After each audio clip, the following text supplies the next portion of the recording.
And right now, we have Mrs. Che Palara dahil ito na ang last visit niya for her Thermoflex adjustment. So, greet ka muna. Hi! Good, well, it's still afternoon. Good afternoon, everybody. I'm back. Yeah, she's back. And what we did today was adjustment of her Thermoflex. So, kwento natin kung bakit mo siya pina-adjust. Okay, sa left side kasi, I feel yung isang tooth ko doon, yung gums ko, masyado nang naipit. Sobrang tight. Tapos dito sa kabilang side naman, when I remove it, sumasabit siya. Para bang grabe yung kapit niya. Ang hirap tanggalin. So, now na na-adjust na ni Nona, okay na. Niluwagan niya dito, so hindi na ipit yung gums ko. Tapos, it's easier to remove now. So, okay na siya. Fit na. Yan. So, habang nga nagkukwento sa atin si Mrs. Palara, makikita nyo sa side mo namin yung mga case na ginawa ko. Nakita nyo na tinitrim ko siya, tapos nakita nyo na kung paano ko na-layout. Now, meron way, with your denture right now, so, kasi syempre gusto natin makarelay yung ating viewers na having dentures na nagpagawa sa dentist, syempre, may adjustment period dyan. Ikwento natin. Actually, the last time I was here, nagtagal din ako dito kasi pinakikiramdaman ko. Sabi ni Nona, pakiramdaman mo para ma-adjust natin while you're here. So, it took us hours bago may ako na-feel na okay na, wala na ako na-feel. But, when I went home, siguro after a few days, doon ko na-feel yung tight. Sumakit yung gums ko, parang feeling ko pinupush pababa, pero sabi nga ni Nona, hindi, naipit lang talaga, masyadong tight. So kahit na okay na kami dito, meron pa rin palang magiging movement or adjustment eventually na tiniis ko yung pain, pero nawala na rin naman siya. Pero ang ginawa ni Nona, niluwagan pa rin niya kasi nakita niya na naiipit yung gums ko dito. Tapos ito rin, yung sa kabila, hindi naman, it's a very small problem kasi sumasabit lang siya when I remove it, when I brush my teeth. Pero actually, hindi naman siya kasing laking issue compared to this kasi gums talaga sumasakit. So ito, in-adjust rin niya, medyo niliwagan niya, so it's easier to remove now. So kahit we spent hours the last time I was here, hindi pa rin pala enough yun. Talaga may mafe-feel ka pa. So I'm back because of that.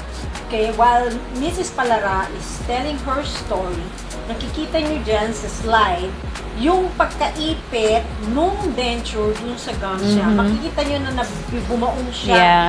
Tapos nakikita nyo din sa tabi ng kanyang ngipin, nakita nyo yung skin, nag-flat line. Nag-flat siya.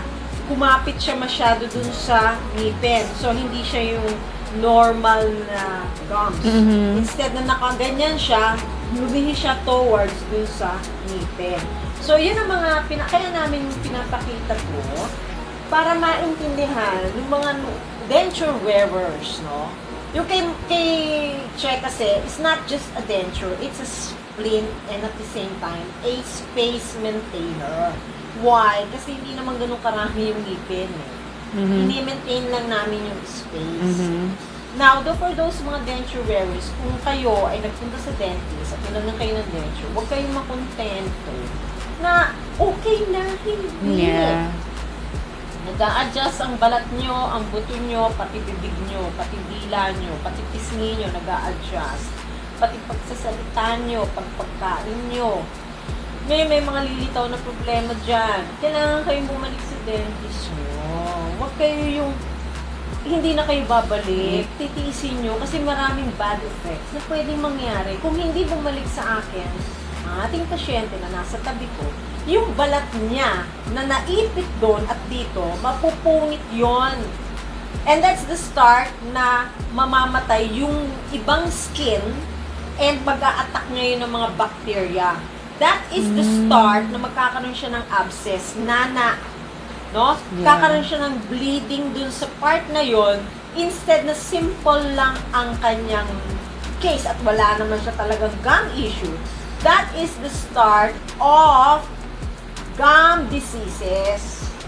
Doon na magpapasok ngayon yung mga tinatawag na mga gingival irritation leading to bacterial invasion to the point na minsan didirect na siya sa gingivitis, pupunta na siya sa pyorrhea.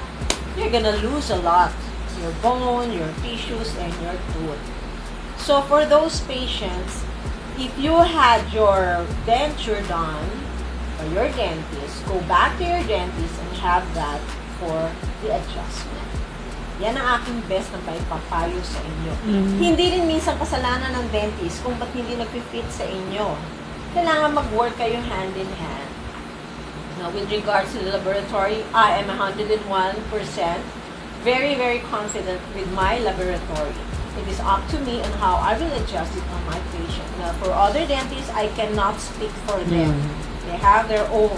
Yeah. I am sure of what we have and what we can offer here.